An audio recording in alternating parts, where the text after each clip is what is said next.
Welcome to Essential Ingredients, powered by NextGen Purpose. EI serves up thoughtful conversations with industry leaders and pioneers who support a regenerative future for our food system.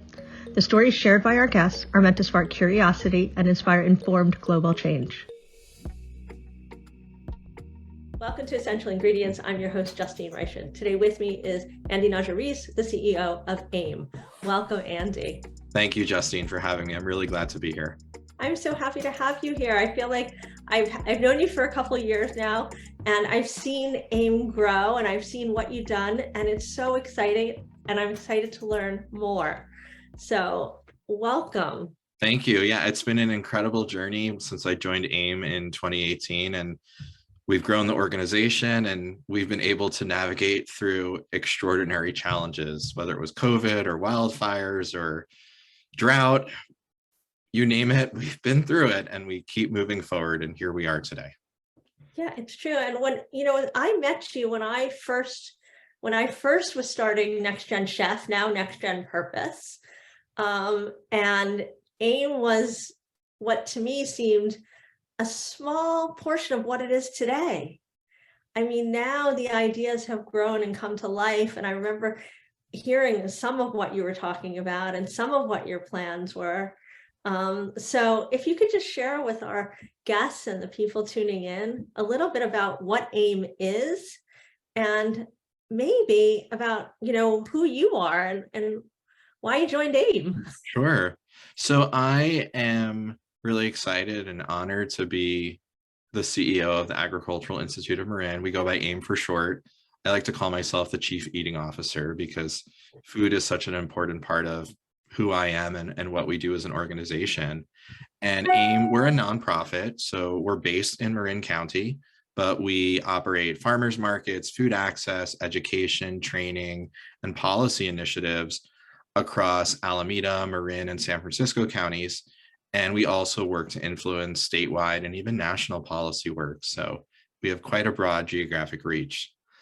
I'd always wanted to run a nonprofit, and my background actually is in health and food. And I came to AIM from the USDA. So I'd worked for the federal government for about 6 years at USDA, and before that, a little over 3 years at the Centers for Disease Control. And the connective thread was always food and food justice, and we can help people be healthy by the types of foods we're able to produce and have access to. And I bring that to my work every day. Wow, you have such an impressive background, and I love the fact that your mission threads from beginning to where you are today, all the way through, and where you've taken it to. Yeah, I mean, for me, growing up food was very important. I actually learned a lot of my values related to food from my grandfather, from my mother's father. Grew up in a Jewish family, and our tradition was always Saturday morning bagel and lox sandwiches. And my grandfather would go to the smokehouse in Queens in Rego Park, and we would have bagels and lox and freshly smoked salmon every Saturday. And it's kind of funny how things came full circle, because a few years ago, I actually started a group called the Bay Area Group Eating Lox and Bagels, and we had a bagel fest and a bagela to celebrate all the amazing bagels we have in the Bay Area. It's a fundraiser as well. So it's been an important part of my story and my cultural identity. Wow, that's really nice, because I think part of the Jewish tradition is food, and whether it's not really a religious thing, it's more of it's part of the culture. Yeah, it's really part of it. That's for me. I mean, I wouldn't say I'm a very religious Jew, but I practice Judaism, and it's largely related to food and thinking about food-related traditions and how I keep those going. And a lot of that started with my experiences as a child with my family. So yeah, I would say I have similar experiences, because for me, it's not about the religious aspect. It's about the food that comes with the holidays. It's about remembering those experiences and sitting around those tables and making that food, and what my grandmother made and what my mother made, and even sometimes adopting them to make them new, but making them year after year, and everybody then asking for those recipes and liking them, looking forward to them. There was a couple of years ago when I made a really great brisket using Stemple Creek brisket. And I used my mom's recipe for the first time. My family's still on the East Coast, and I'm out here with my husband and dog, and we still stay connected through food. So I was so proud of myself when I think I did it well. I gave it the respect it deserved to have a really wonderful meal. So I was proud of that. So I have to tell you something funny. And Yeah. this year I made, I had the latke and libations, Hanukkah party, right? And I made some brisket like you did, but I made my grandmother's recipe. Oh, perfect. I tried to adopt it to be better for you. Yeah. Right? Because I'm all about making better for you foods, creating greater access to healthy food. So my grandmother's recipe incorporated, I don't know what yours did, but mine incorporated Heinz ketchup. Yep. And wine and all these things. And So, onion soup, Lipton onion soup. so it's interesting. The trick my mom always used is chili sauce and a cup of black coffee. And the black coffee different. really tenderizes the meat. So it just like falls apart when you go to eat it. It's so delicious. Well, you're gonna have to send me your recipe. I will send you that recipe. And I'm So gonna my have to mom will tell be you, very proud that I'm I'm sharing. gonna have to tell you how I made mine 2.0 version. Oh, good. I took out the Heinz ketchup and put in the kind without the sugar. What's the keto version with the P? Prime? No, it's the one without the version without the, you know how keto makes there's a keto version of all these ketchups Yeah. without sugar. So I used that. Got Anyway, it. long story short, I made everything without sugar, and then I went to go taste it and I had all these people coming and realized this is awful. And I called up my friend Tamar and I was like, oh no. And she's like, well, you need to add sugar. I'm like, I don't have sugar in my house. So Yeah. I took a little out and I added a little maple syrup. That's perfect. Anyway, that's the 2.0 version. Oh, good. So anyway. But it's interesting for me because I really, my life's work is focused on creating access to healthy foods for everyone and doing it in a way where people who are stewarding the land, especially small farmers, can succeed. Roland Root is creating farm freshness at every stop. We think about how we can take the most amazing food that's grown right here in California and provide access to people wherever they live. We want to make sure that people can experience the benefits of eating locally, directly from local farms, and bringing that experience to them. We want to make sure that nobody gets left behind. I think it's very important for the community to understand the importance of farming and where their food comes from. It's important to know your local sources, get to know your farmers, and understand what is involved in bringing food to your table. We want to be as healthy as we can. We also want our environment to be as healthy as possible, and so therefore healthy food makes for a healthy environment. Our belief is we want everyone to experience the joys and benefits of eating locally and responsibly grown foods, but we don't want to undercut the farmer. We want to make sure people can eat healthy on a budget and also make sure that farmers get fair compensation for their amazing products. And that really is something I bring with me every day when I go to work, when I go to the farmers markets, when I go to policy meetings, because we can actually feed everyone if we think about having local food systems. Most farmers in California, actually 84%, are considered small family farmers. And we have the ability to feed everyone and keep small farmers in business. And it's through programs like certified farmers markets and our food access work that we can keep farmers farming and really steward the land and take care of the earth and our natural resources. So that's what really inspires me every day to do what I do. So, I mean, and that's amazing. And I'm wondering, so other people that want to be able to create programs like yours in other parts of the country, how might they do this? Well, I think that one thing I've learned over time is that programs really require community buy-in and support, and of course funding. You can have the best ideas without funding to get them off the ground. They're ideas. Right. But I think that what we've learned over time is really about how do we make sure that we hear from farmers and food makers or hear from communities about what's most important to them and then create programs in that way. we're also really lucky to be here in the Bay Area and in California, where we have some of the best food in the world that's grown and produced right in our own backyard. So it's really a privilege in so many ways. But at the same time, we still know that 20% of people go to bed hungry at night where we live. And there's so many causes to that, whether it's poverty or systemic racism or longstanding injustices in our food system. But we can actually find solutions that work for both farmers and food makers and our community members. And that's kind of what we do every day. So we really work at Ag Institute of Marin to connect, inspire, and educate small family farmers, responsible producers, and communities to create a healthy, equitable, earth-friendly food system.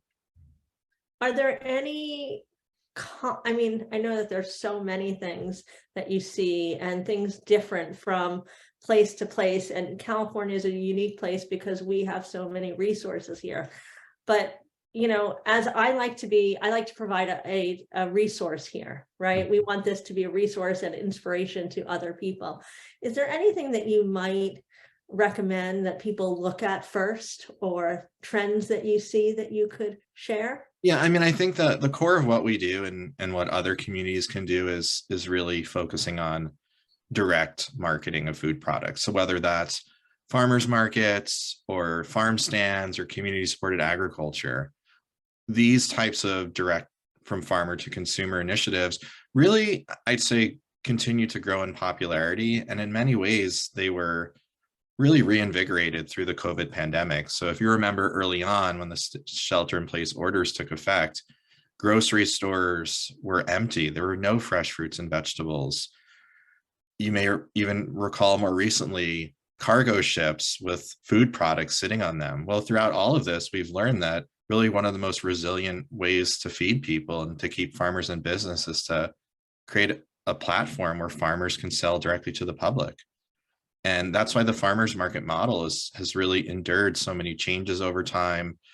It's really helped to assure that farmers can have a viable way to make a living. So I would always say to start with thinking about a model that works for farmers, as well as small family businesses, food makers, people producing value-added products, so jams, jellies, hot sauces, things like that. I think that we really focus on how do we maintain a model that works for both farmers as well as community members. And currently we run 8 farmers markets across the Bay Area. So we have 3 in Marin County, 2 in San Francisco, and 3 in Alameda County. And we know that time and time again that farmers will come, food makers will come, and community members will shop for food because it's the experience that matters.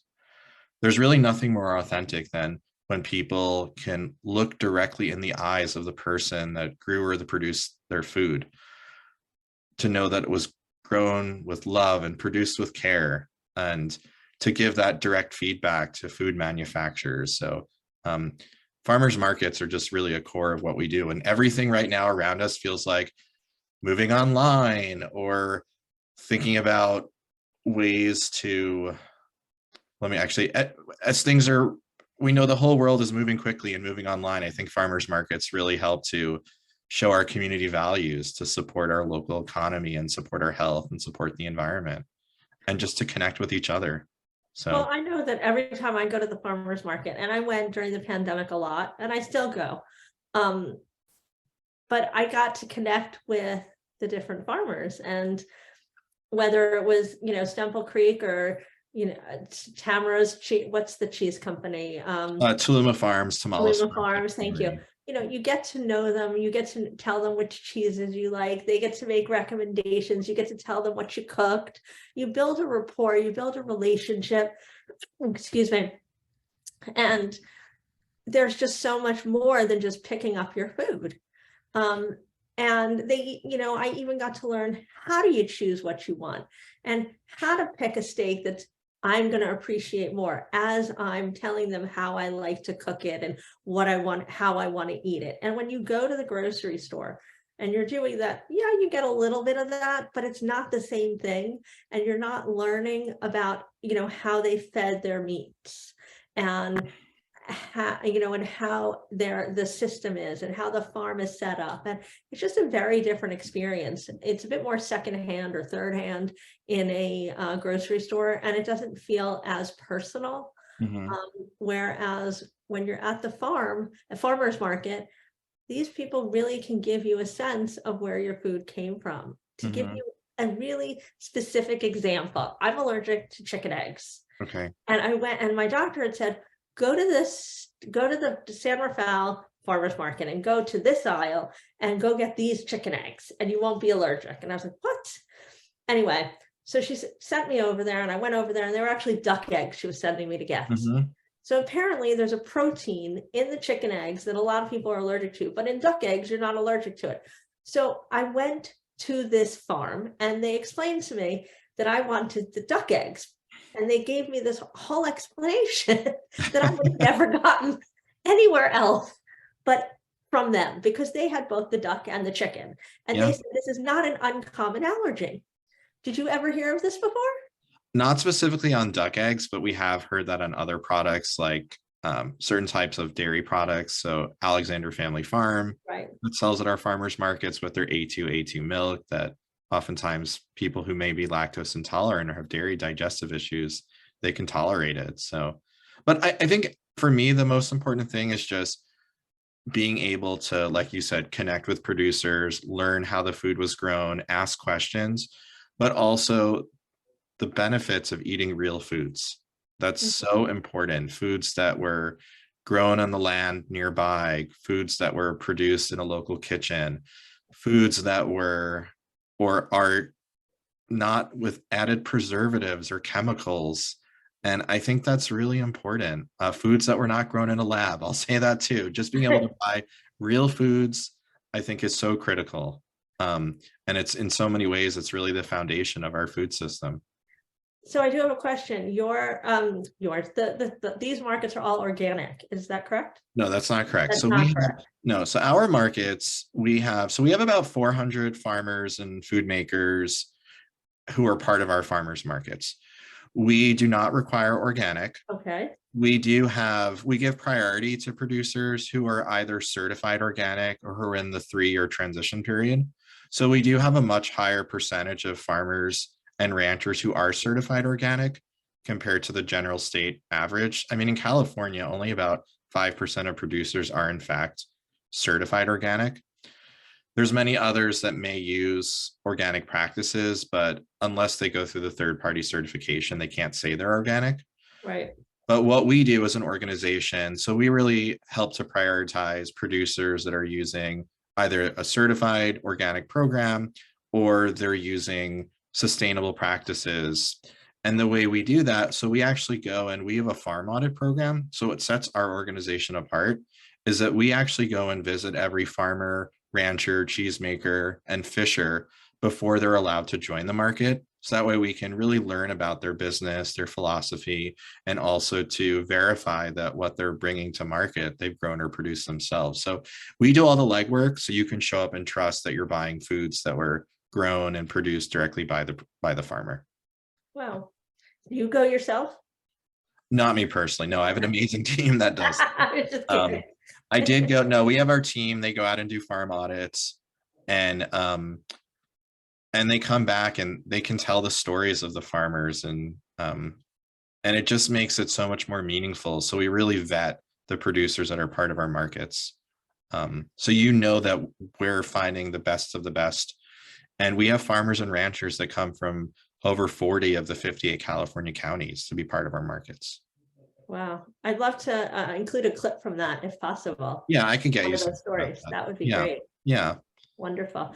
Question for you. So when I remember, before the roll and root and before you had this new building that's being built, you came in and I did not hear of any of this going on. So, it was the farmers markets and, there was a lot of stuff happening. When did all these big plans start to happen? And what was your vision for it? And is this exceeding it, or was this the big plan? Well, I think that in many ways our vision evolves, but for me, given my background, is to really think about how can we provide access to all of our communities and our producers to places to sell and buy food, places to learn about healthy eating, and places to access affordable foods. So I had worked at the USDA and I oversaw the food stamp program. So it's federally known as SNAP and in California called CalFresh. And through that, I oversaw nutrition education work in the Western US that was delivered by cooperative extension agencies, nonprofits, and health departments, and also creating farmers markets. And those experiences, so I was in places in rural communities in Idaho and out in areas of Hawaii that tourists don't necessarily go to really see, well, what can we do to help to promote food access by growing food in communities through urban agriculture, community gardens, and then providing education. Because if people don't know how to cook and incorporate those foods into their day-to-day lifestyles, then it just leads to waste. So it's not nutrition unless it's eaten. And I brought that vision and that history with me. And what was really inspiring for me was working with our board of directors and our farmers and our team members to really move closer to a vision of a more equitable, healthier food system. So we actually created a new strategic plan. And that for me, I think was really a defining moment in having that important 3-year strategic plan as an organization created in partnership with the board, where I could really lay out, these are our overarching goals. This is what we want to accomplish. And then that trickles down to all of the work we do day to day. We also created a path to racial equity as well. It was right around the time that we were dealing with the national news and the murder of George Floyd. And really it was the beginning of a reckoning with racism in our food system. And that's when we as an organization started thinking about what changes can we make. And one of those changes was launching our racial equity fund, where we now raise funds and provide startup grants to beginning Black and brown farmers and food makers so they could join the farmers markets, and we can all benefit from the amazing cultural foods that are brought to the market and create business opportunities for people that have been left behind. Wow, you guys have done a lot. We've done a lot. I mean, we've been able to accomplish a lot over the last few years since I've been with the organization.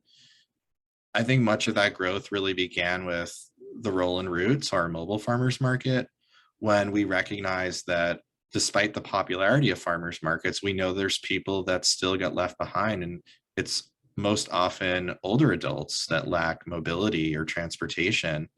So we created a model with our team to bring the farmers market directly to where people live. So our team started that program in 2018 with 1 day of operation, and over time, with additional funding we've received and more community support, we're now operating the Roll and Route 4 days per week in Marin County and in San Francisco, and bringing the farmers market experience to communities that have traditionally lacked access to local, healthy, mostly organic foods. And how many people are you now serving with that Roll and Route? So for the Roll and Route, we serve approximately per day about 120 people. And then over time, I mean, it's several thousand who benefit from the program. And it was really a lifesaver for people during the pandemic when they perhaps didn't feel safe going to grocery stores or even leaving their homes. If they were high risk, they could just go outside, and we brought this beautiful food truck with local fruits and vegetables and dairy products directly to where they live. So it's really a beautiful experience, and we've continued to grow it. Wow, that is amazing. So what's new and what's next for you guys?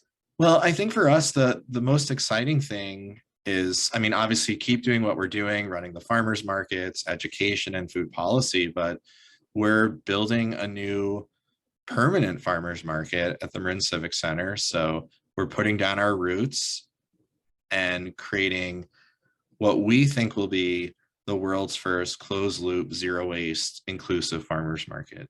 That's amazing. That's very exciting. What we're planning to do is, so we're working in partnership with the County of Marin. So we have access to a space. It's currently known as the Christmas Tree Lot. It's about a 4.6 acre site where we'll have really a state-of-the-art farmers market with better amenities for farmers and shoppers. So we'll have overhead canopies, restrooms, hydration stations, permanent seating. We'll then also have a 6,000 square foot, 3 buildings totaling 6,000 square feet that will include an all electric teaching kitchen, classrooms, meeting spaces, a visitor center, our offices, along with an outdoor learning center and edible gardens. So everyone can learn where their food is grown, how their food is grown, and how to live healthier lifestyles. There's one thing we can all do to change the world, and that's to shop our local farmers market.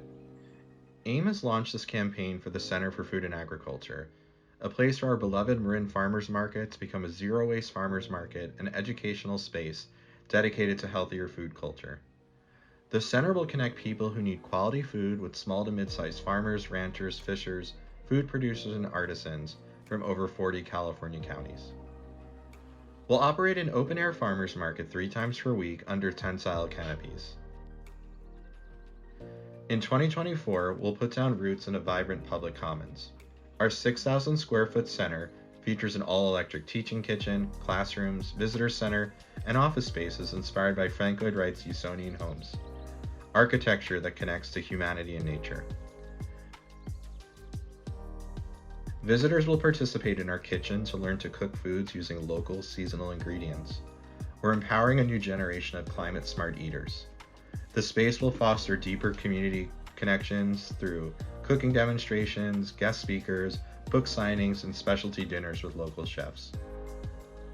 The center is a destination for good nutrition and healthy communities. Our edible gardens and climate resiliency gardens will allow visitors to see firsthand how food is grown. We'll mitigate food waste through composting systems. The center will be a hub for equitable, healthy food access for all. Our Dig in the Market tours and harvest talks allows for hands-on learning experiences in our outdoor classrooms. Better farmers market amenities will include ADA-friendly restrooms, gathering spaces, hydration stations, and more. Solar panels will provide our own energy.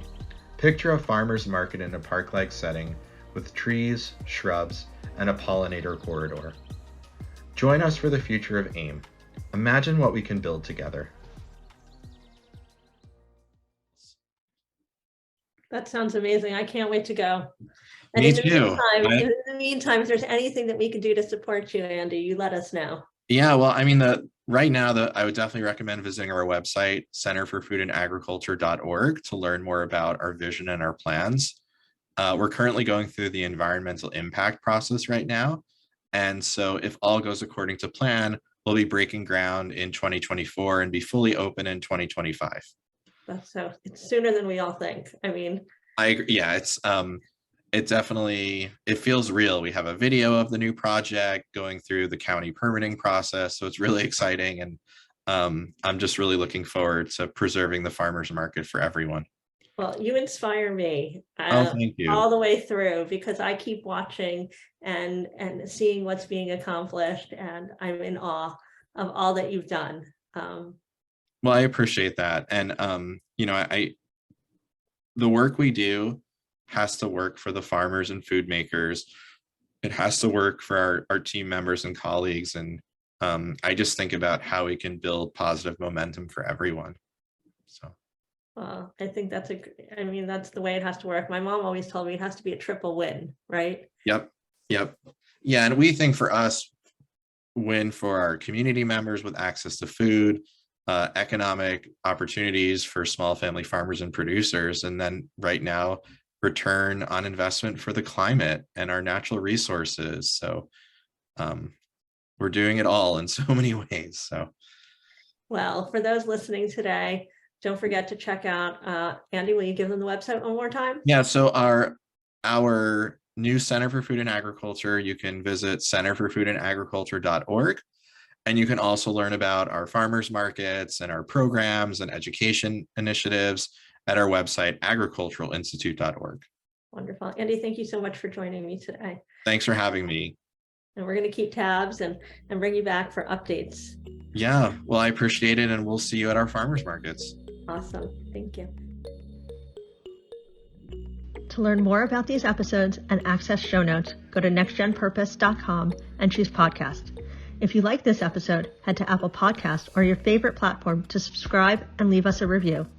Visit the Next Gen Purpose YouTube channel to subscribe to our EI videocast and give this episode a like while you're there. Follow us on Instagram and LinkedIn at Next Gen Purpose, and connect with me on LinkedIn or Instagram at Justine_Reichman. Thanks for joining us.